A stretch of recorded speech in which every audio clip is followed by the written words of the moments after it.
Bien, bonjour à toutes et à tous et bienvenue pour cette session basse latence au débit. Alors avant qu'on commence notre talk avec Cyril, je voudrais vous raconter une petite anecdote.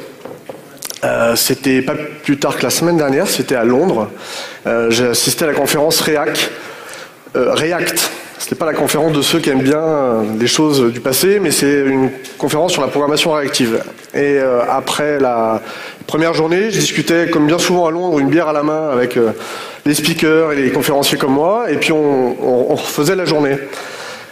Et il y a un type en face de moi qui me dit et toi, qu'est-ce que tu fais dans la vie? Moi, plein de trucs, mais surtout de la programmation réactive dans une banque d'investissement en France depuis 2005-2006. Alors je lui dis, j'aurais bien aimé à l'époque, quand on commençait, avoir ce type de conférence, parce qu'avoir ces retours d'expérience de la part de mecs comme Martin Thompson, Eric Meyer, et j'en passe, c'est les meilleurs, ça m'aurait évité de prendre quelques pains en prod, et surtout, ça aurait été un apprentissage un peu moins à la dure pendant toutes ces années.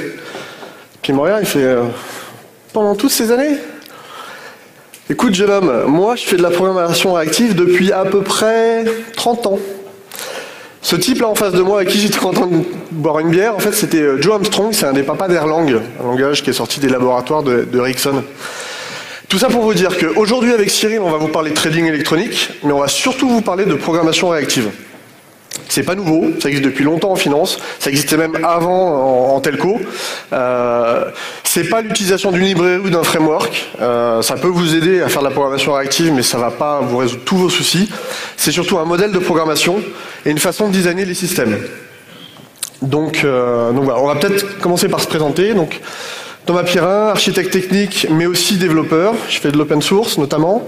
Première partie de carrière à faire du web dans la fin des années 90 et jusqu'en 2005, où j'ai rejoint la Société Générale et au sein de laquelle je travaille essentiellement sur des systèmes qu'on appelle low latency entre nous. Low latency, ça veut dire qu'en gros, ces systèmes-là, ils prennent des décisions, ils font des choses de l'ordre de la milliseconde, soit en dessous, soit un peu plus, en fonction des lignes métiers pour lesquelles on travaille. Moi, Cyril Dupuy-Deby, gros passé de développeur C++. Aujourd'hui, je suis architecte à la Société Générale. Je me suis aussi pas mal intéressé au multithreading. J'ai beaucoup bossé sur le sujet, donc on va un peu vous parler de ça aujourd'hui. Bon, avant de commencer à rentrer dans le vif du sujet technique, il nous a paru assez intéressant d'évoquer avec vous les enjeux de notre métier, parce que on réalise qu'en général, la banque de finance et d'investissement, les gens connaissent pas spécialement. Donc on va commencer à vous parler de ça. Par contre, on va faire un petit exercice collectif ensuite. On va concevoir ensemble un système qu'on appelle un pricer. Et puis on en tirera les conclusions à la fin. Bon, j'ai commencé d'abord par une petite question qui, dans la salle, sait à peu près ce que c'est que la banque de finance et d'investissement. Ah, c'est bien. Je suis assez surpris parce que quand 70%. Je pose la question chez nous, il y a beaucoup moins de mains qui se lèvent, ce qui est un peu inquiétant. Donc, qu'est-ce qui se passe dans une banque d'investissement? C'est quoi son métier? Comme son nom l'indique, c'est de fournir des solutions de financement, donc pour les entreprises, pour les institutions qui ont besoin d'argent pour réaliser des projets, pour investir. C'est aussi proposer des solutions d'investissement, qui est là un peu à l'inverse, pour les entreprises ou les institutions qui ont de l'argent disponible, c'est les aider à les placer pour que ça rapporte de l'argent.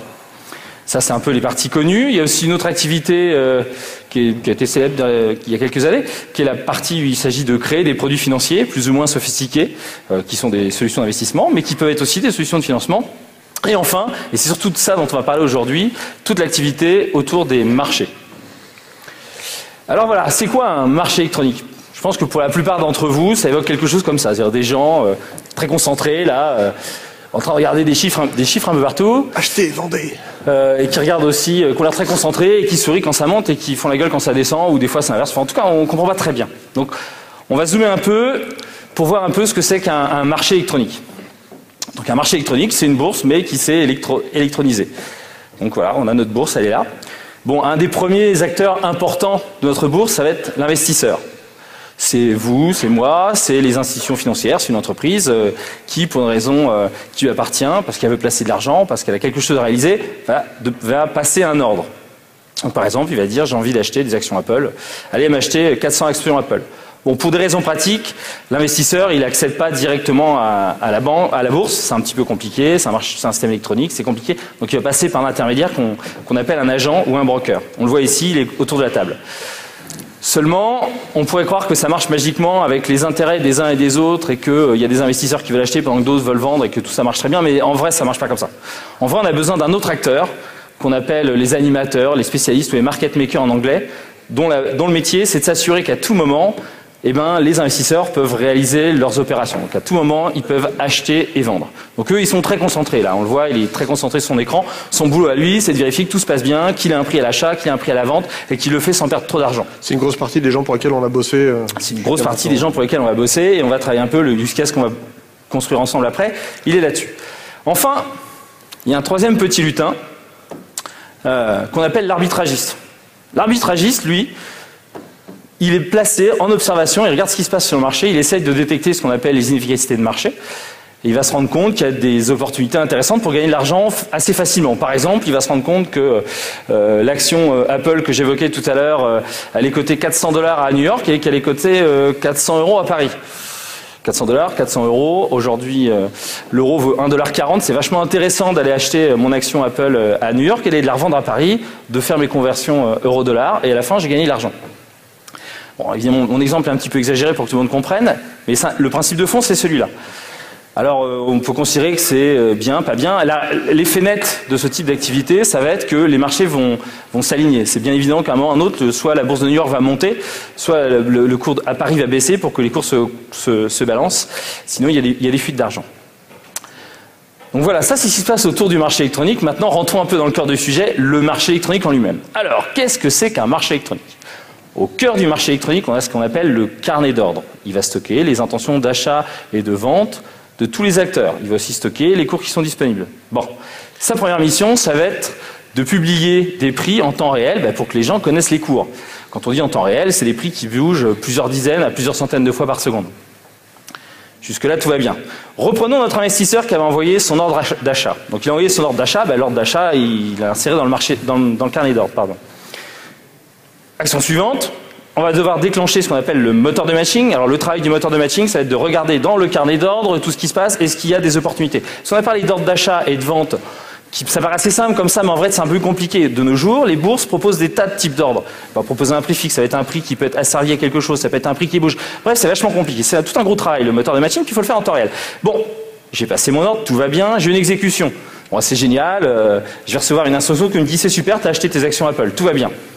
Bon, sauf que mon travail, il n'est pas fini. Mon travail, je dois encore signaler aux autorités qu'il faut bien qu'il y ait une opération qui a eu lieu. Il faut que je garde ça, il faut que je sécurise l'opération. Et puis ensuite, bon, ce qui s'est passé là, c'est qu'il y a un achat, il y a eu une vente, donc le carnet d'ordre a changé. Donc il faut que je mette à jour le carnet d'ordre. Tout ça en temps réel, tout ça sans ce que je bloque. Même moi, je suis un peu perdu là. Ça va peut-être un peu vite. Je sais pas ce que vous en pensez, mais... Pas compris alors. J'ai pas été bon, désolé, j'ai pas été bon. On va recommencer, on va essayer de prendre à quelque chose qui parle un peu plus à tout le monde tous les jours, le supermarché. Parce qu'en fait, une bourse, un marché électronique, ça ressemble un petit peu à un supermarché. Bon, il est électronique, hein, donc il est numérique, on va surtout pas dire digital, donc il y a quand même des choses un peu nouvelles. Première chose, ça va bientôt arriver, vous avez déjà vu que les prix sont digitaux dans les supermarchés, votre prix il bouge tout le temps. Alors, vous allez acheter, vous passez dans vos rayons, vous regardez le prix des yaourts et puis il bouge tout le temps parce qu'il y a des gens qui en achètent, les cours varient, alors le prix bouge tout le temps, donc c'est un peu difficile. Alors il y a un autre truc qui est pas mal, c'est que vous avez le droit à un chariot un peu plus élaboré que votre chariot d'habitude. Alors plutôt que de mettre tout dans le caddie et d'aller à la caisse pour payer, là vous avez la possibilité de payer au fur et à mesure. Vous prenez l'article, vous le mettez dans votre caddie, c'est immédiatement débité de votre compte. C'est génial. Inversement, vous remettez l'article en rayon, immédiatement vous retouchez l'argent. Alors évidemment ce qui s'est passé quand même c'est que le prix à l'achat et le prix à la vente il y a toujours une petite marge, parce qu'il faut bien que les supermarchés vivent. Ça c'est pas très drôle parce qu'aujourd'hui dans le supermarché vous prenez quelque chose, vous le remettez, ça vous coûte rien. Seulement j'ai quand même une bonne nouvelle pour compenser ça, c'est que par rapport à votre supermarché d'habitude vous avez le droit de venir avec un caddie plein pour ramener les choses que vous n'avez pas utilisées, mettre de l'argent à partir de quelque chose qui vous intéresse. Et ça on aimerait bien tous savoir ça. Donc voilà, ça c'est le principe de fonctionnement de mon supermarché. On avait évoqué un peu les acteurs de tout à l'heure, on va les revoir. Donc qui y a dans ce supermarché? Il y a vous et moi, l'investisseur. Je suis là avec mon caddie, je sais que j'ai besoin de choses, j'ai ma liste de courses, je vais le prendre, je vais le chercher, tout va bien. Bon, c'est un supermarché, j'ai besoin de quelqu'un qui remplit les rayons. Mon animateur, là, mon market maker, il est là, et puis son boulot, c'est de veiller qu'à tout moment, il y a des pâtes dans le rayon des pâtes, parce que sinon je vais pas en trouver. Et qu'inversement, si jamais les gens sont tous revenus pour ramener les soupes, parce que maintenant il fait beau, qu'ils en ont plus envie, je vais essayer de ranger les soupes le plus possible. Les market makers, c'est les gens pour qui on bosse. Les market makers, c'est les gens pour qui on bosse. On les connaît bien, du coup. Il y en a d'autres qu'on a un peu évoqués tout à l'heure, on va rentrer plus dans le détail, ce sont donc, dans les arbitragistes, on a ce qu'on appelle les scalpers. Alors le boulot du scalper, c'est d'arriver avec un caddie vide, il repart le soir avec un caddie vide, et lui il attend au bout du rayon pour voir ce que les gens intéressent, là où les prix bougent, et ils essaient d'anticiper un peu les tendances. Donc en gros, quand ils voient que quelque chose est pas cher et qu'ils se disent que les gens vont venir, ils vont vite remplir leur caddie, ça leur coûte pas cher, les gens viennent ensuite jusqu'à ce que ça soit pénurie et que le cours remonte, ils vont remettre les articles, ils repartent avec de l'argent, ils sont contents. Donc ça c'est une petite catégorie anecdotique. Bon, ça c'était un peu les gens qui travaillaient manuellement. Maintenant, le cœur du sujet, les automates, les systèmes automatiques. Alors, là, j'ai été obligé, je suis désolé, il y a un système qui aujourd'hui est automatique dans les bourses, mais pas encore dans les supermarchés. C'est ce qu'on appelle le trading algorithmique. Donc ça, le trading algorithmique, c'est dire, moi, j'ai pas envie d'aller faire mes courses, c'est compliqué, puis je veux plein de trucs, j'ai pas envie de remplir mon caddie, donc je donne tout un paquet d'instructions à mon agent. Et l'agent, il va envoyer un logiciel qui va faire les courses du mieux possible en optimisant. Par exemple, il va pas aller vider le rayon de yaourt d'un seul coup parce que ça ferait bouger le prix. Il va plutôt se contenter de prendre quelques yaourts plusieurs fois dans la journée pour pas que les gens se rendent compte que j'en ai acheté plein. Donc voilà, ça c'est mon algo trading. Aujourd'hui, c'est vous faites vos courses sur Internet, vous faites vos instructions. Dans la pratique, il y a quelqu'un qui va prendre votre liste de courses, passer dans le rayon pour remplir un caddie. Donc là, on est toujours à peu près pareil. Et enfin, les machines de guerre. Il y a des furieux, ça c'est des vrais arbitragistes, ce qu'on appelle le trading of fréquence. Eux, ils ont fait un caddie de folie. Ils l'ont motorisé, ils ont mis une fusée, et le caddie il est spécialisé dans un truc. Je sais pas, il va aller acheter de la farine, il va aller acheter des œufs, il va aller vite faire des crêpes, et puis il va revendre les crêpes parce qu'il se rend compte que c'est vachement intéressant de faire ce type d'opération. Et le caddie, il vaut très cher, il est hyper spécialisé, il gagne 1 centime par paquet de crêpes, donc il a intérêt à faire un paquet de crêpes pour que ça gagne de l'argent. C'est un petit investissement lui tout seul, caddie. Voilà, donc là c'est quand même un beau caddie. Pour vous donner un ordre d'idée, vous êtes tranquillement là, en train de passer dans les rayons, il vous faut 1 heure pour faire vos courses, lui il faut 1 seconde. Forcément, c'est pas facile. Alors évidemment, de temps en temps, ce qui se passe, c'est qu'il y a un caddie il y a un caddie automatique qui part un peu en sucette et qui défonce un rayon, ça c'est pas terrible. Voilà. On appelle ça un flash crash, mais ça veut pas ce qui se passe. Ça passe parfois aux infos. Mais... ça passe partout aux infos. Bon. Donc voilà, on vous a présenté un peu notre supermarché. On va donner un peu quelques chiffres parce que pour parler d'enjeux, donc il y a des enjeux de complexité, il y a des enjeux de fiabilité, de disponibilité, des enjeux de capacité, puis des enjeux de latence. Alors mettons tout ça derrière quelques chiffres. Pour donner un ordre d'idée, la complexité, les systèmes qu'on évoque là, c'est 5200 releases par an. Ça fait beaucoup de logiciels. C'est quand même pas mal de choses. La fiabilité, la disponibilité, là on a une bonne nouvelle. On n'est pas encore dans le web. C'est 24 heures sur 24, mais 5 jours et demi sur 5. D'ici peu, ça va sans doute augmenter. Ça dépend des lignes métiers. Sur le Forex, ça dépend des lignes métiers. Enfin, une capacité en volume, c'est quand même 5 millions d'ordres par jour. Donc pour vous donner un ordre d'idée, on n'est pas très loin de ce que fait Amazon en termes de volumétrie. Et ça veut dire aussi 250 000 mises à jour de prix par seconde. Ça commence à faire beaucoup, 250 000. En moyenne, toute la journée, 250 000 updates par seconde. Voilà. Et enfin, la latence, ça veut dire que sur des chaînes un peu traditionnelles, on veut 5 millisecondes entre le moment où un prix rentre dans nos systèmes et on a décidé d'agir en conséquence. Ça, c'est pour le métier, entre guillemets, lent. Pour la haute fréquence, on va évoquer 50 microsecondes pour vous donner un ordre d'idée. Voilà, ça va 1000 fois plus vite. C'est pour ça que notre caddie, il booste un peu. Voilà. Bon, maintenant qu'on a posé un peu le paysage, je vous propose que, ensemble, on fasse un système adapté, le Pasta Pricer. C'est intéressant. C'est quoi le travail du Pasta Pricer? Le boulot du Pasta Pricer, ça va être de calculer en temps réel le prix des pâtes. C'est pour les market makers dont on parlait tout à l'heure. C'est pour les market makers. Là, moi, je suis responsable du rayon pâtes, les prix bougent tout le temps, ça dépend de plein de choses. J'ai besoin d'un système pour m'aider parce que je vais pas y arriver. Alors d'abord, pourquoi j'ai besoin d'un système? C'est parce que des pâtes, j'en ai combien des pâtes? J'en ai pas mal. J'ai 4 tailles de paquets, voilà. J'ai 4 types de farine. J'ai 3 recettes avec ou sans œufs ou riches en œufs. Et puis enfin, j'ai plein de variantes de pâtes. Les pâtes, elles ont plein de formes, puis des fois, elles ont des couleurs. Donc bref. Tomates, épinards. J'ai plein de choses. Résultat, 2400 types de pâtes. Alors déjà, 2400 types de pâtes, faut que je me les calcule. Puis ensuite, comment je le calcule, le prix de mes pâtes? C'est pas compliqué. Avant tout, ça dépend du blé. Ça dépend de la farine qui vient composer ma pâte. La farine bio, pas bio. Les œufs, quand j'en ai. le carton ou le plastique, parce que ma boîte 2 elle a bien besoin d'emballage. Et puis enfin, comme j'ai quelques recettes un peu plus exotiques, du cours de la tomate, du cours des épinards, parce que je m'en sers un petit peu comme colorant. Donc ça, c'est tout ce qui va faire bouger les prix de mon pricer. Concrètement, chaque fois, entrées. Donc pour calculer le prix de mes pâtes, j'ai besoin de tout ça. Puis évidemment, chaque fois que quelque chose bouge, j'ai intérêt à calculer le plus vite possible, parce que sinon, il y a des furieux. Qui vont essayer d'en profiter. Donc maintenant, j'ai passé la main aux techniciens. J'ai cru que t'étais furieux. Et maintenant, ton travail à toi, ça va être de me le faire, ce pricer. Moi, je veux que tu me fasses un système qui va répondre à mon contrat. Ah, je te mets quand même une contrainte. Déjà parce que, oui, je suis comme ça. Je suis quand même qu'un pauvre supermarché, j'ai pas beaucoup de moyens. Alors, j'ai acheté un beau serveur. Voilà, il est raisonnablement moderne, il a la mémoire, mais j'en ai qu'un. Bon, j'en ai un autre de secours, mais j'en ai qu'un. Donc, moi, je veux que ça marche tout ça dans une seule machine, parce que sinon, ça me coûtera trop cher. Ok. Bon, alors je propose qu'on design ensemble notre pasta pricer. Et on va le faire en fait en mode event storming. Donc pour ceux qui font du domaine driven design, event storming, ça leur parle déjà peut-être. C'est un moyen de modéliser les flux, alors métiers dans le cas du DDD, donc des événements métiers et aussi des commandes. Donc on va les représenter à l'aide de post-it. Donc on va faire ça. Donc notre pasta pricer a la même boîte physique, mais aussi on va travailler dans le même process. Donc on va représenter ça comme une boîte. Et cette boîte, elle va être traversée par des flux d'événements. Donc en entrée, on va recevoir tout un tas d'inputs, le cours du prix du blé, etc. Puis en sortie, en fait, on va distribuer à tous nos clients, donc tous les market makers et tous ceux qui dépendent des prix des pâtes. Donc on va recevoir un petit flux d'événements, enfin à cadence un peu soutenue, et puis on va faire ce qu'on appelle du fan-out, de la distribution à plein de gens pour les 2400 flux. En finance, on utilise souvent des messaging, des middleware un peu spécifiques, c'est que du mode push, à base d'abonnements, on ouvre des streams et on a l'état du monde au début, et souvent on reçoit du delta, ou on reçoit que ce qui a changé. Donc c'est ça qui va être branché à notre pasta pricer. Alors, pasta pricer, on n'a pas beaucoup de temps, donc on va se concentrer sur les choses assez simples, 3 étapes principales, décoder ce qu'on reçoit sur notre messaging, calculer le prix d'une ou plusieurs pâtes et encoder pour envoyer à nos observeurs, les gens qui sont à l'autre bout du réseau et qui sont intéressés par les prix des pâtes. On va gagner un peu de place, on va compresser un peu tout ça. Ce qui est important de noter, c'est que l'étape de calcul, elle est un peu plus coûteuse, elle est un peu plus longue, donc on a fait une boîte un peu plus large. Alors, on l'a dit, les post-it, donc les inputs, ça va être des post-it jaunes, avec la petite puce jaune qui vous servira de reminder, de pense-bête pour toute la session. Et puis les post-it bleus, c'est tous les outputs, c'est tous les prix qu'on va publier en sortie du pasta pricer.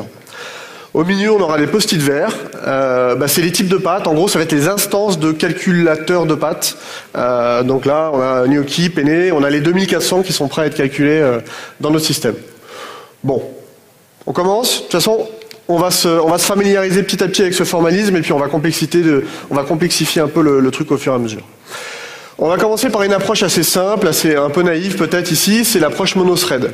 Donc le thread, on va le représenter là par l'espèce de ligne avec les différentes étapes, donc déchiffrer, calculer et encoder. Donc qu'est-ce qui se passe? On a un tableau de bytes qui nous arrive sur le réseau, des 0 et des 1.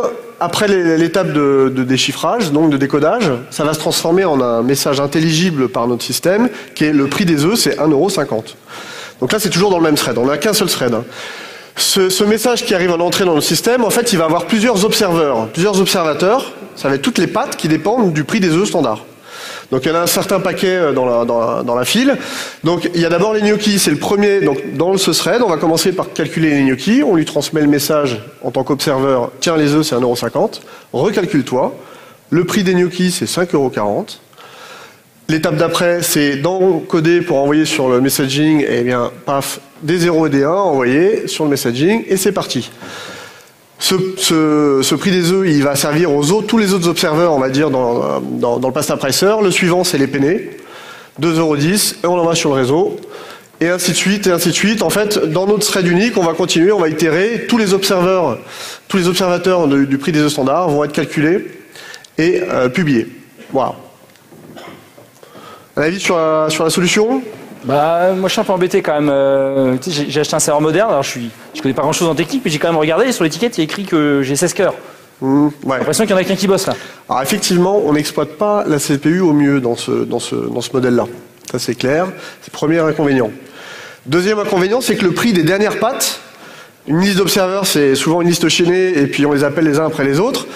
Le 2400e observer, lui, il va être calculé une fois qu'on aura calculé tous les précédents. Donc en gros, il va être publié... Attends une seconde, ouais. Parce qu'il me semble que tu m'as dit que ça prenait 4 millisecondes à peu près pour calculer le prix d'une pâte. Alors 4 millisecondes, 2400, ouais. Ouais, c'est quand même 10 secondes. Ah non, mais donc le caddie qui met une seconde, là, il me déchire. Les arbitragistes, ils vont se régaler. Donc oui, c'est clair que c'est pas forcément une bonne stratégie. Attention, le monothread, ça peut être une approche très très intéressante quand on fait de l'ultra low latency. Vraiment, quand la latence, c'est ce qui nous préoccupe, c'est souvent la stratégie qui est la plus intéressante. Mais pas ici, pas avec nos contraintes de volumétrie, et puis on n'a qu'une boîte, donc on va faire avec. Ça va être le moment, du coup, de paralléliser nos calculs. Prochaine étape. On va se familiariser encore avec le formalisme. Donc là, en fait, on a une approche qui est un worker thread par type de patte. Donc on a nos worker threads, il y en a 2400 là, avec les PD, etc. Chacun, ils sont prêts à bosser dans leur thread. On a une étape de décodage qui est mutualisée, on va dire, pour toutes les pattes. Et puis on a une espèce de fil là, qui ressemble à un seau qu'on a mis en entrée. Qu'est-ce qui arrive? Un message arrive sur la carte réseau, c'est déchiffré, et c'est les EBIO 3,50 €. Ok, ça arrive dans la file. Là, les 4, j'en ai représenté que 4, mais on a 4 observeurs là qui partent billes en tête pour se recalculer sur ce message en entrée. Chacun, ils vont faire leur job dans leur coin, dans leur thread, et puis, en fait, tous les prix vont être envoyés. En général, c'est souvent sérialisé en sortie, sauf si on a plusieurs cartes réseau, ça dépend des solutions de messaging. Mais en gros, ils vont envoyer dans une file et publier à tous les observeurs qui sont abonnés là-dessus. Donc, voilà. Bon, ça paraît bien. Paraît bien? Bah ouais, ça me paraît bien, tout est calculé en même temps, j'ai l'impression que j'en ai pour mon argent, moi. 2400 threads. Je suis pas technique, moi. Bon, alors même si les threads, ça coûte de moins en moins cher en fonction des plateformes et des langages, etc., on va quand même avoir un contexte switch un peu de malade, là, au niveau de ce système. C'est surtout que c'est pas scalable. C'est-à-dire que là, on n'a que 2400 pattes à pricer. Demain, si tu me rajoutes un nouveau critère qui va multiplier les 2400 par 2, etc., etc. Je ferai jamais ça. Oui, bien sûr, ça n'arrive jamais le changement, on sait bien tous. Donc, dans les requirements, donc en gros, le jour où on va changer un peu notre pricer, là, il n'y a plus rien qui va marcher, on va se faire arbitrer, ça va être la fête. Les gens vont se régaler, donc non, pas terrible, pas scalable. On va paralléliser, d'accord, mais on va le faire de manière un peu plus finement. Approche suivante. Alors une autre approche, c'est l'approche dite pool de thread. Donc là, on va pas avoir un nombre de threads qui va être indexé par rapport au nombre de types de pattes ou nombre d'utilisateurs, etc. On va directement avoir un nombre de threads qui va être proportionnel au nombre de cœurs dont on dispose sur le serveur. Donc là, en l'occurrence, c'est 16. Pour des soucis de représentation et de lisibilité, on va retenir que 3 dans ce pool. On a un pool de 3 threads. Donc là, on a nos pattes qui sont prêtes, nos instruments à être pricés. Donc allez, on y va. On reçoit un message sur le réseau, les EBIO 3,50 €, c'est mis dans la file. Là, on a 2 observeurs, on en aura plus, là, on n'en représente que 2, qui dépendent du prix des EBIO. Les PNBio et les NIOKIBio, les deux vont se calculer chacun sur un des pools de threads. Donc, ça va être une espèce de tâche ou de lambda, ça dépend de votre langage, dispatché sur le pool de thread. Chacun va faire son boulot et au final, ça va être envoyé. Voilà. Donc en gros, on va mutualiser, on va partager les ressources au centre à un nombre de threads assez limité. C'est mieux, non? Ouais, ça me paraît pas mal. Moi, j'ai l'impression qu'on a fini, mais je commence à voir la pattern là. Je me dis qu'il y a un truc. Effectivement, il y a un truc. Et ce truc-là, ça s'appelle rest condition. Ça doit parler à la plupart des gens qui sont dans cette salle. Pour toi, on va l'illustrer de manière un peu plus ludique. Donc, on reprend notre pool de thread. Et pour les besoins de l'exercice, en fait, on va se concentrer que sur les gnocchis. On va pas représenter toutes les pattes, sinon ça va être indigeste. Prix des gnocchis. Alors, donc, du coup, on a un message qui arrive sur le réseau. Qu'est-ce qui se passe? Ce sont les EBIO à 3,50 €. Donc là, on va ne représenter que les gnocchis. Il y en a, l'observeur gnocchi bio va commencer à être calculé et dispatché sur un des threads du pool. Il fait son boulot. Puis là, on reçoit un autre message en même temps. On commence à calculer le prix des œufs des gnocchi bio. Prix du carton, ça augmente de 1,20 €. Donc ce message-là, il arrive aussi. Et puis, gnocchi bio, il est aussi observeur du prix du carton. Donc en gros, la même instance de gnocchi bio va être sollicitée par un autre thread sur la partie quand le prix du carton bouge, qu'est-ce que tu fais, etc. Donc là, lui, prix du carton, c'est assez trivial l'algorithme pour pricer un paquet de pâtes en fonction du prix du carton, donc ça va aller plus vite en fait. Donc les gnocchi bio, on va arriver à un prix à 5,40 €. Dans l'autre thread là du pool, les gnocchi bio qui sont recalculés sur la partie E-bio, on n'a toujours pas beaucoup avancé, c'est un peu plus long. question d'algorithmique de type de patte. Et là, on va avoir un petit souci du coup, parce que on va avoir un prix à 5,40 € qui va sortir en premier, et un prix qui est issu d'informations plus anciennes encore, qui va sortir en second. Alors dans les messaging dont je vous ai parlé un peu plus tôt qu'on est en finance, c'est le dernier qui a parlé qui a raison. Donc en gros, quand on est observeur de l'extérieur, on reçoit des infos, on écrase la précédente avec la nouvelle. Ça veut dire qu'au lieu d'avoir un prix à 5,40 €, on va le recevoir, mais on va pas le garder très longtemps, on va tout de suite après avoir un prix à 4,40 €. T'as l'air soucieux là. Ce que tu es en train de me dire, c'est que je sais à peu près que mes pâtes, elles me coûtent 5,40 €, en fait je vais afficher 4,40 €. Ouais. Tu veux me ruiner, quoi? Non, tu veux me ruiner. Ouais, le dernier prix. Non, ça va pas. Effectivement. Non, ça va pas. Ouais. Donc, t'es mauvais, hein, t'es mauvais. Donc autre chose. On a un problème. Le problème, c'est que le dernier prix publié pour les gnocchis, il tient pas compte de la dernière information reçue. La solution, du coup, c'est que les prix soient publiés en respectant l'ordre des inputs reçus par notre système. Bon, alors comment on fait? Bon, respecter l'ordre, ok, mais comment? On met des locks? Non. Alors, pourquoi? Moi j'aime bien le reggae, hein, mais c'est pas ça le truc. C'est qu'on a un vieux sage en multithreading qui a un dicton. Et ce dicton, c'est qui dit lock, dit deadlock. C'est quelque chose qui se vérifie à peu près tout le temps. Alors là, on parle de verrou dans le code applicatif. Hein. On parle pas de verrou dans des endroits un peu cachés, des couches basses, etc. On va avoir besoin de tout un tas de choses pour protéger les race conditions, mais dans le code applicatif, donc dans le code du pricer, on n'en veut surtout pas. Ça, la question, c'est pas est-ce que ça va arriver, c'est quand est-ce que ça va arriver le deadlock. Donc en résumé, on veut quoi? On veut protéger l'accès à nos ressources, donc les pattes, dans un monde qui est complètement parallélisé et asynchrone. Et on veut pas de deadlock. Donc ça veut dire qu'on veut pas de deadlock, et c'est pareil pour tous les waits en timeout. Il y a tout un tas de librairies où ce sont sur des tâches. À partir de la tâche, on peut avoir un wait sans paramètre de timeout. Ça, c'est comme un lock. Hein, et concrètement parlant, ça nous mène à des deadlocks. Donc c'est des choses qui sont très dangereuses. Et on veut pas non plus l'expertise de dingue obligatoire en multithreading, parce que bon, on a plein de pasta pricer à faire, etc. On veut pas que chaque développeur qui arrive dans l'équipe soit une brute mondiale en multithreading et en parallélisme. Je pourrais pas te garder longtemps hein, pour bosser pour moi. En plus, oui, trop cher. Vu comment tu payes. Bon. Ça va. Donc, en résumé, si on résume encore plus notre besoin, qu'est-ce qu'on veut? On veut juste rendre la programmation réactive, accessible à tous et de manière fiable. C'est-à-dire sans danger. Pas de deadlock. Parce qu'un deadlock qui arrive dans un système, en plus d'être très très difficile à diagnostiquer et à fixer, les effets peuvent être assez catastrophiques avec nos amis arbitragistes qui sont là à l'affût, à l'aguet. Aux aguets. Donc, notre solution ici, c'est un pattern qu'on va vous présenter maintenant qui est le séquenceur. C'est quelque chose qu'on a trouvé en 2006. C'est monsieur là qui a trouvé ce pattern à force de se poser des questions et de faire des librairies de multithreading, etc. Et de comment vulgariser la chose. Et qui est utilisé en prod depuis 2006. Donc là, on va pas parler des implémentations tout de suite, mais on va parler surtout du pattern. Le séquenceur, c'est quoi? Donc, c'est un pattern qui garantit l'ordre d'exécution des tâches associées à un état donné.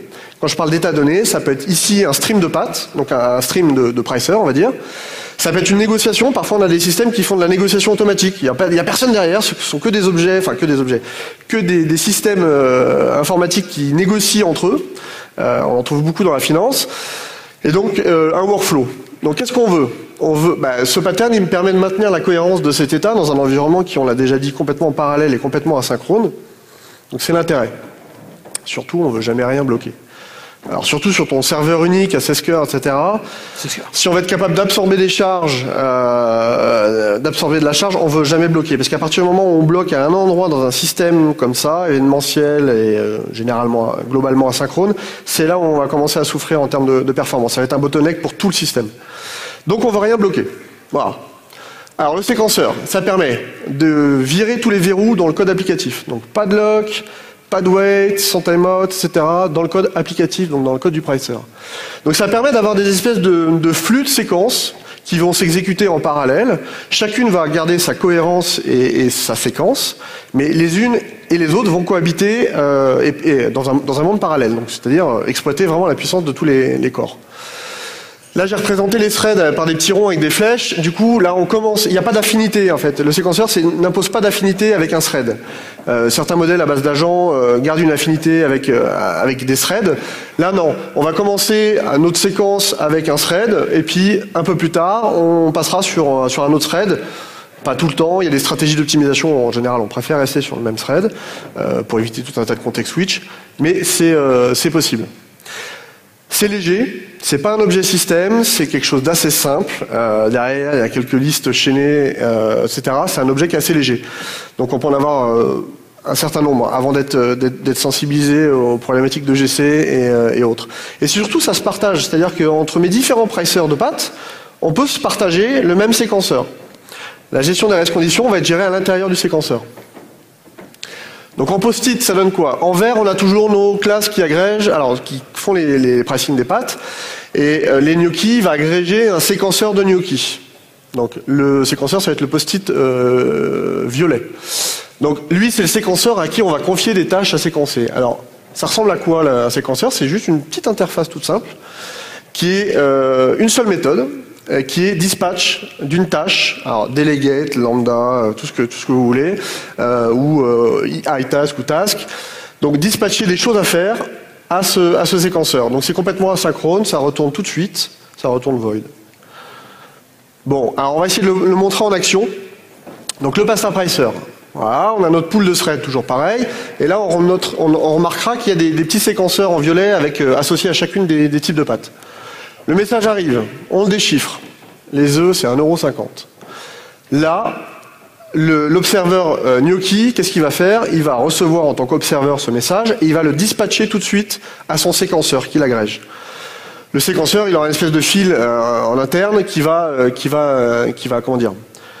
recevoir et en fait, il va le traiter tout de suite parce qu'il y a un thread de libre dans le pool. Donc le thread de libre dans le pool, le séquenceur il fait rien que déléguer à un pool de thread ou un thread, enfin quelque chose qui est capable de fournir de la CPU pour fonctionner. Donc le gnocchi commence à travailler, on l'a dit, sur le thread du haut là, à faire le calcul du prix des œufs. Donc là voilà, ça commence à mouliner. Il y a un autre message qui arrive, le prix de la farine, 0,50. Ok. Qu'est-ce qui va se passer? Comme le gnocchi est aussi observeur de ce prix de la farine, il va recevoir en tant qu'observeur le message. Ce qui va se passer, c'est que ça va être dispatché tout de suite, alors j'aurais dû le représenter dans un autre thread, mais ça va être dispatché tout de suite au séquenceur, et le séquenceur va le stacker, va le conserver dans sa file en interne. Le gnocchi, il a fini son calcul avec le précédent message, c'est 5,40 € maintenant le prix des gnocchis, on envoie ça en format intelligible sur le réseau, c'est parti.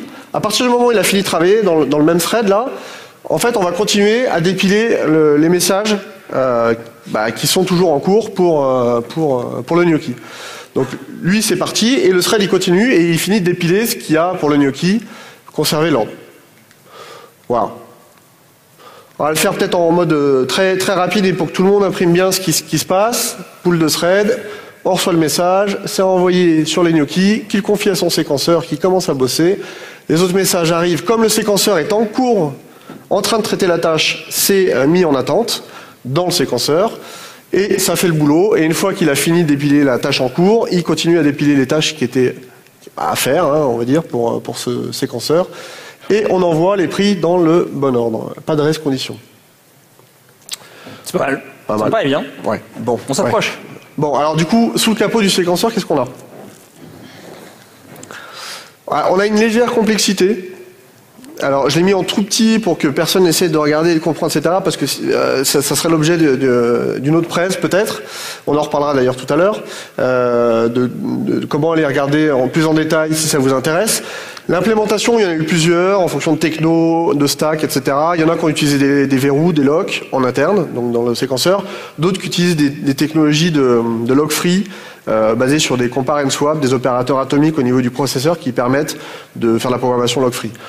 Des optimisations, etc. Mais tout ça, c'est la complexité, elle est vraiment encapsulée dans le séquenceur. En fait, ce qui est important, c'est que pour ceux qui développent des pricers de pattes, en fait, c'est un usage d'une simplicité qui est assez désarmante.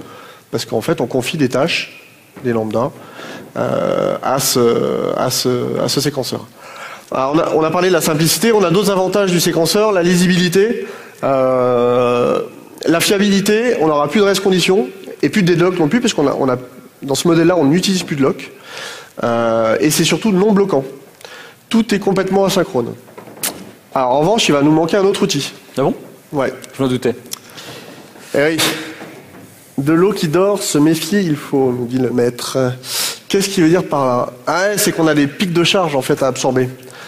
Alors, comment les absorber sans prendre de la latence?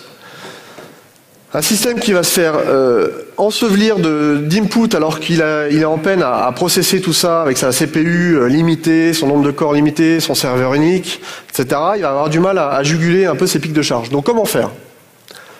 Pour l'illustrer, un système déjà chargé. Alors là, on a un système avec tout le pool de threads est rempli de gnocchi épinards, rotili épinards et pitch épinards, parce que oui, le prix des épinards a changé. Ok. Donc, ce qui est important de retenir là, c'est que tout ça c'est chargé. Le système il est chargé, tous les threads du pool sont pris. Le thread qui va dépiler la partie messaging, lui, il va traiter et déchiffrer, et les EBIO c'est 3,50 €. Ok, très bien. Il n'y a pas d'observeur disponible pour faire le traitement, donc on va les laisser dans une file en entrée. Farine bio, 1,10 € qu'on reçoit ensuite. Ok. Un autre message, encore des œufs bio, c'est le même, mais à un autre prix, parce que tout bouge tout le temps. Farine bio encore, donc on reçoit en fait, et puis il y a une espèce d'embouteillage là. Le système il est toujours occupé, et là ça s'engorge en entrée. Donc le système il est déjà chargé. À un bout d'un moment il va se décharger, c'est-à-dire que les tâches de pricing elles vont commencer à sortir pour rendre les threads du pool disponibles. Donc là, ça publie et les threads vont devenir disponibles. Qu'est-ce qui va se passer? Quand on a un thread disponible, on va pouvoir dépiler ce qu'on a reçu en entrée. Donc là, le premier message qu'on avait reçu, c'était les EBIO, c'était 3,50 €. Donc là, on dépile le truc, et puis là, on va avoir un petit souci quand même. C'est que on va commencer à exécuter, à dépenser de la CPU sur un prix qui est déjà obsolète, puisque notre système, il a déjà reçu un prix plus frais sur la même chose. Les EBIO, on a déjà reçu un prix plus frais. Donc du coup, c'est un peu dommage de dépenser de la CPU pour faire un truc qui sera déjà obsolète et déjà morné, quoi, ce prix. Donc, comment dépenser notre CPU à bon escient? C'est vrai. C'est un vrai problème. Bah, c'est vrai, un sou est un sou. D'accord. Donc, on va utiliser un truc qui s'appelle la conflation. Alors, qui a déjà entendu parler de conflation dans la salle? Si vous pouvez lever la main juste pour avoir une petite idée. Donc ça fait pas beaucoup, ça va faire 5% ou 10% peut-être de la salle. Donc c'est quoi la conflation? On va le définir. C'est un moyen d'amortir les pics de charge quand le système il est bien occupé. La conflation ne s'active que lorsque le système est déjà bien occupé. C'est un amortisseur. Donc là, il y a plein de stratégies possibles de conflation, on va en présenter que 2 pour aujourd'hui. Donc le bulking, c'est une stratégie annule et remplace. On a un premier prix, les EBIO 3,50 € qui arrive en T0. Ensuite, on a un autre prix qui arrive, les EBIO 4,10 € T1. Et ben, le résultat, ça va être le dernier. Il annule et remplace le premier, tant que le système n'a pas fini d'être disponible pour le processer. Et donc, c'est le dernier qui arrive. Même ça, je comprends. Même moi, je comprends ça. Là, tu comprends. Ok, bon, très bien. Le merge. Le merge, c'est quoi? C'est autre chose. C'est le dernier message sur le même sujet vient de fusionner son contenu avec le précédent. On a reçu un message qui dit les EBIO, pour 5 kilos, c'est 20 €. Puis juste après, nos systèmes est toujours pas capable de processer ce message. On reçoit un autre message qui est les EBIO pour 1 €, c'est 1 kg, c'est 5 €. Et ben, le résultat de cette stratégie de merge, ça va être un message unique, prêt à être consommé par nos systèmes quand il sera à nouveau disponible, qui dit les EBIO, c'est 2 choses, hein, c'est 5 € pour le kilo et 20 € pour les 5. Alors attention, la conflation, c'est pas de l'échantillonnage. C'est pas je retiens des valeurs discrètes, intervalles réguliers, etc. C'est en fonction de la stratégie dont vous avez besoin, ça peut ne pas perdre d'informations. Ça va juste discarder ce qui est obsolète et deprecated pour éviter que votre système prenne du retard et fasse dépense de la CPU à mauvais escient. Allez, on va prendre le même pic de charge, on va l'illustrer avec de la conflation. Donc la conflation, on la met là sur la file en entrée, ici. Et notre système, il est toujours autant chargé, donc on met tout ça en petit. Ce qui est important de retenir, c'est que le système est chargé. Premier message, les EBIO, 3,50 €. Deuxième message, la farine bio, 1,10 €. OK. Message, tiens, un nouveau message des EBIO. Qu'est-ce qui se passe? Là, on a activé de la conflation à ce niveau-là. Donc en fait, le prix des EBIO, c'était 2 messages, 3,50 €. Et ça n'en devient plus qu'un. Prix des EBIO, c'est 3,90 €. Un autre message arrive. La farine bio, tiens, on en avait déjà un. 1,10 €. Donc on ne le voit pas, mais c'est 1,10 €. La conflation en vert, là, c'est activé. Un autre message, blé bio. On n'avait pas de blé, donc on conserve. OK. Et un autre message, les œufs bio, 1,70 €. Ah, c'est intéressant en plus, parce que ça a bien bougé. Donc là, en fait, le 1,70 €, ça va être le message unique retenu. Notre pool de thread va finir ses tâches précédentes sur les autres types de pattes. Qu'est-ce qui va se passer? Et ben en fait, notre système, quand un thread sera disponible, il va commencer à dépiler ce qu'il a reçu. Et là, on va avoir des prix qui seront plus frais. Ça va être toutes les dernières informations qu'on a reçues. Un engorgement limité, vous avez vu que la pile elle est montée un peu moins haute. Du coup, on sera bien content. Alors, un truc intéressant, c'est qu'en fonction de la stratégie, ce sur quoi vous allez mettre de la conflation, vous pouvez en mettre sur tout un tas de sujets, eh bien, ça va vous caper un nombre maximum. Là, en l'occurrence, si j'ai 10 types d'input dans mon système, au maximum, j'aurai que 10. Avec cette stratégie de bulking, j'aurai que 10 messages prêts à être processés par le système. Donc ça permet de dépenser vraiment de la CPU, d'encaisser un peu plus les pics de charge. Ah oui, alors attendez, je vais revenir en arrière là, hop, ici. Pic de charge avec conflation, ça on l'a vu. Oui, back pression obligatoire, pardon. Le maître nous raconte que la conflation ne s'exerce que sur un système déjà bien occupé. Ça veut dire quoi? On va parler d'un impact négatif sur les buffers intermédiaires ou les fils intermédiaires. Il y a un nouveau développeur qui est arrivé dans l'équipe. PassApressor, il marchait du feu de Dieu, on était super contents. Il absorbait bien les pics de charge. Et donc, quelqu'un s'est dit, tiens, la programmation réactive, ça doit être de faire de l'asynchrone tout le temps et de faire tout en asynchrone. Donc, génial. Le début de l'étape de calcul, qu'est-ce que je vais faire? Je vais prendre le message et je vais le foutre dans une autre file. Et puis, voilà, il sera traité par un autre agent plus tard ou par quelqu'un d'autre après. Donc, il va introduire une espèce de fil intermédiaire ou un buffer. Il n'aura pas mis de conflation sur ce truc-là. Qu'est-ce qui va se passer? On reçoit un message. Les EBIO 3,50 €. C'est un thread disponible. Alors là, en gris, je vous ai mis les threads déjà occupés, pour dire que le système est déjà occupé, donc on va se concentrer que sur le thread du milieu. Les EBIO 3,50 €, on commence à faire la tâche, et puis comme il la remet tout de suite dans une autre file, et puis que le thread, du coup, est disponible pour faire autre chose, le thread, il va revenir à la pêche pour aller redépiler les nouveaux messages qui arrivent. Messages qui vont à nouveau être mis dans la file intermédiaire. En gros, potentiellement, en fait, qu'est-ce qui va se passer? C'est le même truc qu'au début. On va avoir un petit souci là. On va prendre du retard, mais par le milieu du système. Pas terrible. Pas terrible. Enfin, c'est le même problème. Alors, on pensait avoir fait un truc bien. En plus, on était sûr de nous, spécialistes en conflation, etc. On avait fait les bons petits algos, les bons petits systèmes en entrée. Et puis, on comprend pas en prod. On dit, mais ton pricer, là, il commence à avoir 5 ou 6 secondes de retard, là où tu t'attendais à 2-3 millisecondes de processing. Donc là, on comprend pas au début. Donc ça, c'est vraiment très important. Pour que la conflation soit effective, il faut éviter les buffers ou les fils intermédiaires, en tout cas sur lesquels vous n'avez pas de conflation également. Donc, pour juguler les pics de charge, je regarde l'heure, hop, ne pas bloquer. Ça, c'est une constante, mais que vous retrouvez en général dans toute la programmation réactive.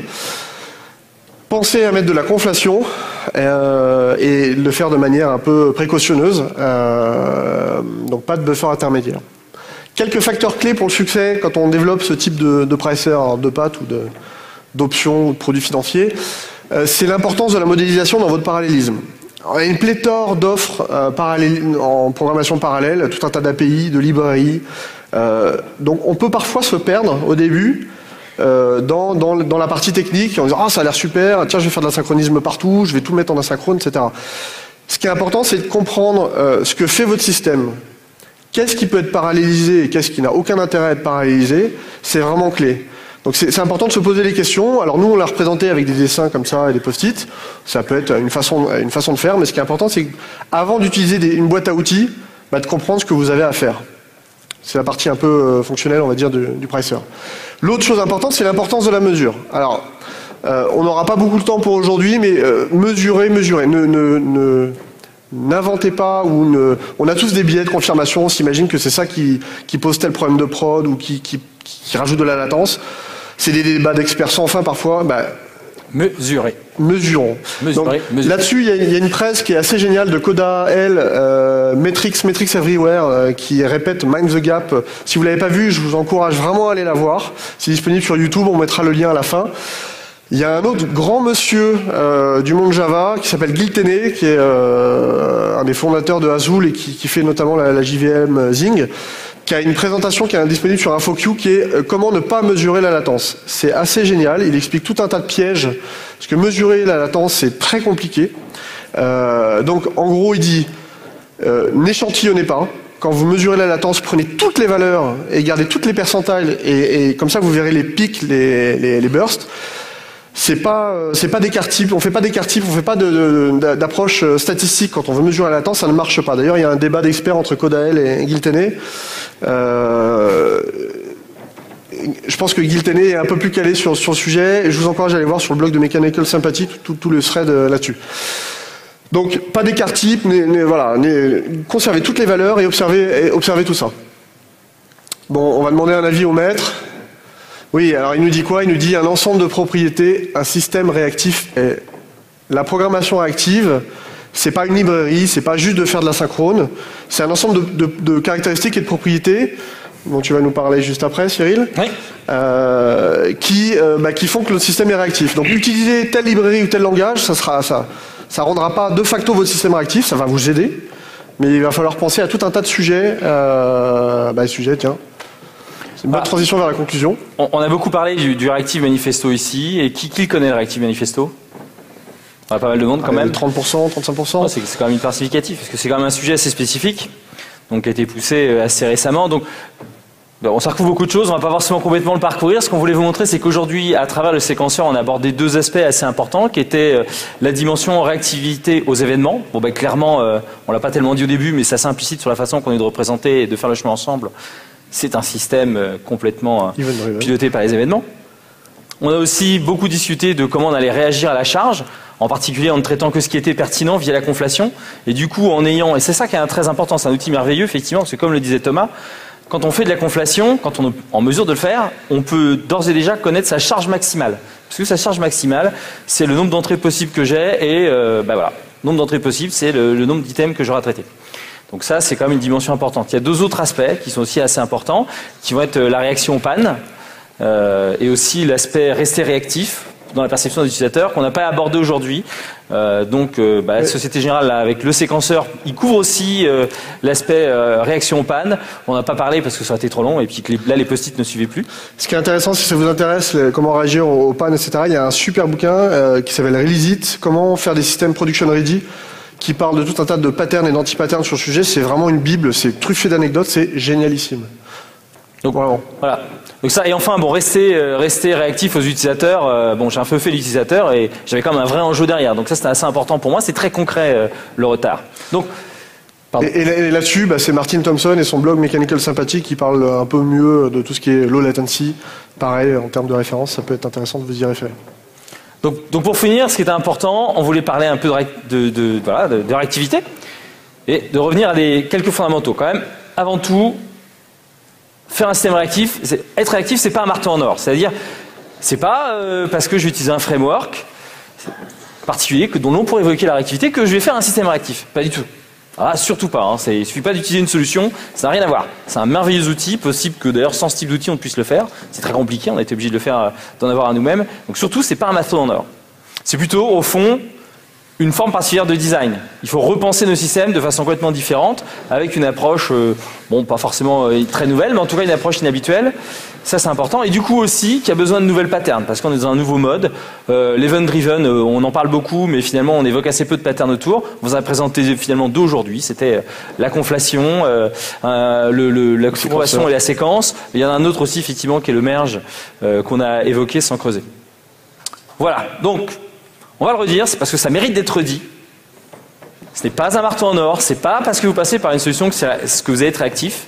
C'est vraiment un exercice de design. Alors c'est pour ça qu'on a fait aujourd'hui, on vous a pas montré de code, parce qu'on vient du monde .NET. Alors on a essayé de vous faire rire, mais on aurait pu vous faire rire avec notre code Java, mais c'est pas l'objectif. Et enfin, on a besoin de nouvelles patterns pour pouvoir travailler là-dessus. Voilà. Merci pour votre attention. Je peux peut-être mettre le slide d'après sur...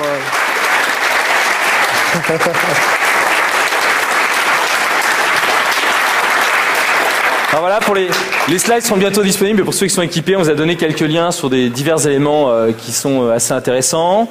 Normalement aussi, il y a un post qui est sorti sur mon blog où je parle un peu plus du séquenceur et où j'aborderai dans un blog dans un épisode suivant plus en détail l'implémentation. C'est quelque chose qu'on se demande si on va pas le sortir en mode open source. Alors qu'on a fait des implémentations là où on travaille, etc.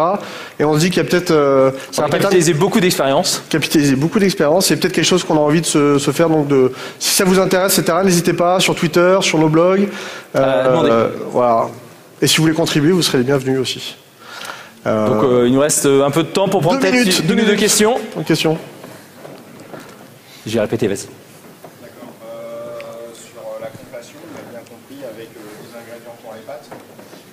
Ouais, sur la conflation, on a bien compris, avec 10 ingrédients pour les pâtes, c'est assez facile finalement. Enfin, c'est facile, entre guillemets. C'est un vrai métier, les pâtes. Je crois qu'on sait tous qu'il y a un peu plus de 10 actions en bourse. Du coup, c'est quoi votre stratégie quand vous avez, je ne sais pas exactement combien d'actions, mais des millions d'actions comment vous faites pour déjà... Alors, il n'y en a pas des millions, c'est vraiment... Enfin, ça marche comme ça. C'est juste qu'au lieu d'avoir 10 ingrédients, on en a un peu plus. Non mais, dans la banque, on est un peu moins radin que ce monsieur, on a plusieurs serveurs, on peut faire du sharding, on peut répartir la charge à l'aide de solutions de messaging, etc. Donc on scale on scale verticalement, mais on scale aussi surtout horizontalement. Donc c'est des... on n'a pas évoqué comment aller réaliser la conflation. On a montré la pattern, on n'a pas montré comment réaliser, mais en fait c'est assez simple, ça s'appuie sur le séquenceur, c'est assez simple et c'est pas très compliqué. C'est vraiment des choses très légères. D'ailleurs pour ceux qui ont regardé un peu le modèle acteur, ce qu'on évoque dans le séquenceur, ça évoque franchement la mailbox qui existe dans les acteurs. Comme Aka, par exemple. C'est juste qu'on préfère travailler sur un sous-jacent plutôt que sur un framework. Donc c'est plutôt une primitive de multistreaming qu'autre chose. Une autre question? C'est un outil associé à tes objets métiers, le séquenceur. Une question. Ah, les gens ont envie de faire Jean-Laurent. C'est très bien ça. Organisez-vous.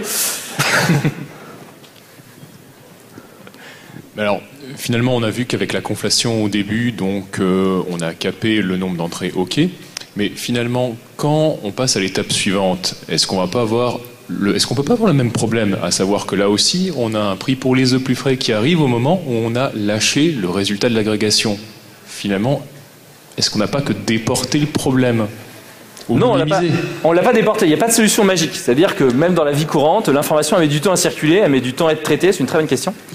Et il faut se poser la question. Il y a par exemple quelque chose qu'on n'évoque pas du tout, mais je vous mets en garde contre ça. Il faut résister à la tentation de renoncer à son calcul. Par exemple, un nouveau prix 2 arrive, pendant que je suis en train de calculer un, je sais déjà que le prix que je suis en train de calculer va être obsolète. Bon, seulement deux choses. Un, si je fais ça, si jamais je reçois beaucoup d'updates de prix 2, finalement je produis plus de prix, parce que je passe mon temps à les abandonner.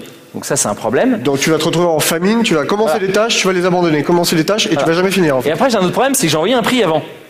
Donc mon hypothèse c'est d'imaginer que le prix que je suis en train de calculer, que je sais déjà obsolète, il est quand même sûrement meilleur que celui que j'ai mis avant et qui ait moins d'informations qu'aujourd'hui. Parce que là on a des prix qui bougent un peu n'importe quoi dans les exemples, mais dans la pratique c'est un peu plus varié. Ce qui est important de comprendre, c'est que la conflation ça peut se mettre des stratégies en publication à la fin. Enfin il y a tout un tas de smart batching, il y a plein d'autres patterns. On s'est concentré sur un point. Ne retenez pas que la conflation ça ne se met que en entrée. Ça peut aussi, voilà, ça se met chaque fois qu'on a besoin de gérer un goulot d'étranglement en fait. Du back pressure. Donc là c'est le goulot d'étranglement, c'était le CPU, en sortie ça peut être le débit de sortie, parce qu'on a aussi des besoins en débit de sortie, j'en parle justement dans mon blog, on avait une vraie contrainte de capacité de sortie. Parce que c'est un système externe. Je pense qu'on va servir. Petite dernière question. Non, Dans les deux. Ça sera la dernière je pense malheureusement. Bonjour, ça suppose quand même que la conflation a un coût CPU plus faible que le calcul. Largement, c'est rien du tout. Effectivement, c'est rien. Conflater en général, c'est discarder l'ancienne valeur. Alors, on en parlait dans le résumé, ça s'appuie beaucoup sur le message passing. On évoquait aussi l'immutable state. Donc on a beaucoup d'immutabilité qui permettent d'avoir des patterns qui sont très légères. Bon, ce que je peux vous proposer, c'est on sera sur le stand de Société Générale, on sera super très ouvert, on a très envie de discuter, donc n'hésitez pas à passer nous voir et parce qu'on va devoir laisser la place au suivant. Merci en tout cas d'être venu. Ça a été un vrai plaisir de vous avoir.